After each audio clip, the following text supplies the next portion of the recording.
तर आज जायचं होतं मावशीकडे. मटू बोलला की पहिले हम जाएंगे. अरे म्हटलं सब जाएंगे. मी सर्वांनाच घेऊन आपण निघालो होतो प्रवासासाठी. सनीला बोललो भाऊ, म्हटलं पहिले आपल्या ब्लॉग मध्ये हाय कर भाऊ. आणि आपला विषय एवढा हार्ड आहे का भाऊ, आपल्या मागे डायरेक्ट मर्सिडीज होती. मर्सिडीज मध्ये मला पुढे जाऊ दे म्हटलं जाय. आणि आपण पोहोचलो होतो इगतपुरीमध्ये. आणि इकडे सनी म्हणतो की आम्हाला पण ब्लॉग मध्ये घे. अरे म्हटलं तुला काय, सर्वांनाच घेऊ आपण ब्लॉग मध्ये. आणि थोडे असेच एडे चाळे करत आपण पोहोचलो कसारा घाटात. तुमच्या भावाला खूप भूक लागली होती. भावा म्हटलं पहिले गाडी थांबा भाऊ, मला पाहू द्या फुडवे मध्ये जाऊ द्या. इकडे मटू म्हणतो थांबा थांबा थांबा, मला ऑर्डर करू द्या. आपल्या माईने डायरेक्ट पोळ्यांचा डब्बा घेऊन आली होती. म्हटलं माईचा विषयच हार्ड आहे, सेम आपल्यासारखाच.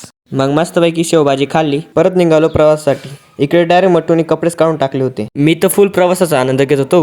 इकडे आपले मटू साहेब डायरेक्ट कपडे काढून गाडी चालवत होते भाऊ, विषय हार्ड. इकडे या मॅडम डायरेक्ट एरोप्लेन मध्ये बसल्यासारखं वाटत होतं भाऊ. तिला म्हटलं बघ बघ, आणि मला पण ना खूपच झोप लागत होती भाऊ. आणि मस्तपैकी केस वगैरे सेट करून घेतले आणि फायनली आपण पोहोचलोच होतो. तर आम्ही मावशीकडे खूपच मजा केली आहे.